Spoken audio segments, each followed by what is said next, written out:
Magandang araw po sa inyong lahat. Ngayon po, nandito po ako sa daan na ito. Itong daan na ito kasi, sa araw-araw na paglalakad ko dito, nagmamasid ako dito.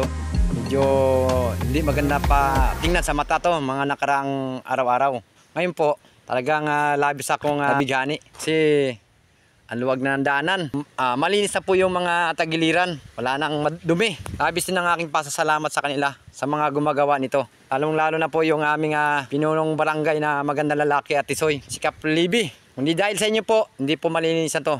Kaya labis po ako nagpapasalamat. Sarap ng daanan. Shoutout din nga pala po sa aming pinunong barangay, sa mga konsyal. Siyempre po ang mga namumuno nito, yung magandang lalaki at matangkad nating tisoy na konsyal Ricky. At siyempre po kasama rin ang ating sekretary ng barangay, si Ma'am Arian. Salamat po sa inyong pangunguna dito sa Sili.